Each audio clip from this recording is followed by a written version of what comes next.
یوه ورځ موسی د خپل سخر د ګډو پالنه کوله چې سمدستي هغه یوه ونه ولیده چې اور پرې لګېدلی و. موسی حیران شو ځکه چې په ونه اور لګېدلی و خو سوځېدله نه. نو موسی ورنږدې شو چې وګوري چې دا څه کیسه ده. هغه یو اواز واورېدو چې هغه یې بللو. موسی نږدې مه راځه او خپل پیزار وباسه ځکه چې ته چې په کوم ځای ولاړ یې هغه مقدس دی. زه خدای یم ستا د پلارانو ابراهیم اسحاق او د یعقوب خدای یم. نو موسی خپل مخ پټ کړو ځکه چې هغه ویریدو چې د خدای د لیدو سره به هغه مړ شي. خدای هغه ته وویل ما ولیدل چې مصریانو زما خلک سپک کړل او زیاتې یې ورسره وکړو او ما د هغې اوازونه او تکالیف د وجې د هغې فریادونه اورېدلي دي. ما ته خپل تړون یاد دی چې ابراهیم سره مې کړی و چې زه به هغې له هغه ځمکه ورکم د کومې چې ما ورسره لوز کړی دی. په دې وجه ما د هغوی د بچ کولو فیصله کړې ده او زه به هغوی د مصر د ځمکې نه راوباسم او ښکلې ځمکې او د لوز ځمکې ته به یې راولم. او اوس به زه تا فرعون له لېږم چې هغه ته ووایې چې زما خلک پرېږده چې ځي.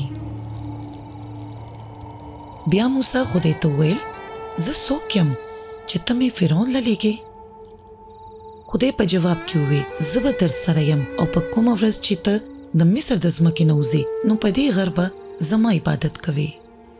هغه ووی خو زه هغه خلکو ته لاړ شم او ورته ووایم چې زموږ د پلار نیکه خدای زه رالېږلی یم او هغوی زما نه پوښتنه وکړي چې د هغه نوم څه دی نو هغوی ته زه څه ووایم. خدای ورته وویل هغوی ته ووایه چې خدای چې نوم یې زه یم زه تاسو ته رالېږلی یم. نو موسی وویل کو هغوی ما ته غوږ کېږدي او په ما باور ونه کړي او کو هغوی ووایي چې دا رښتیا نه دي چې خدای تا ته ښکاره شوی دی نو زه څه وکړم؟ نو خدای جواب ورکړو او ورته یې وویل ستا په لاس کې څه دي موسی؟ موسی وویل یوه امسا. هغه وویل دا غوزاره که. سمدستي امسا نه مار جوړ شو. هغه ته وویل اوس تا بیا ونیسه. کله چې موسی مار ونیو سمدستي هغه واپس امسا شوه. خدای هغه ته وویل داسې وکړه نو د هغوی به یقین شي چې د هغې د پلار نیکه خدای تا ته ښکاره شوی دی. هغه له یوه بله معجزه هم ورکړه. هغه وویل خپل لاس د خپلې چوغې لاندې ونیسه او بیا یې روباسه. موسی هم هغه څه وکړل څه چې ورته خدای ویلي و. کله چې هغه خپل لاس خپلې چوغې ته دننه کړو او بغیر یې راویستو په لاس یې جزام و او چې کله یې واپس دننه کړو او بیا یې راویستو لاس یې د مخکې په شان و.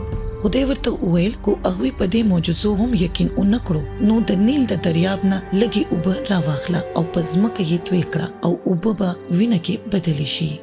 موسی هغه ته وویل ای خدایه تا ته پته ده چې ما ته ټول عمر دا سخته وه چې خپل احساسات په الفاظو کې بیان کړم او چې زه په روانۍ سره خبرې نشم کولی بل څوک ولیږه. خدای هغه ته وویل زه به خپلې خبرې ستا په خوله کې واچوم او ستا ورور هارون به تا سره ولیږم او ته به هغه ته ووایې چې هغه له څه خلکو ته ویل پکار دي.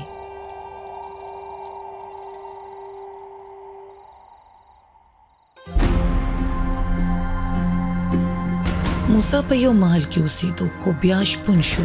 خدای د موسی په ژوند کې دا بدلون څنګه په یو پلان کې بدل کړو چې ټول قوم ته خلاصون ورکړي.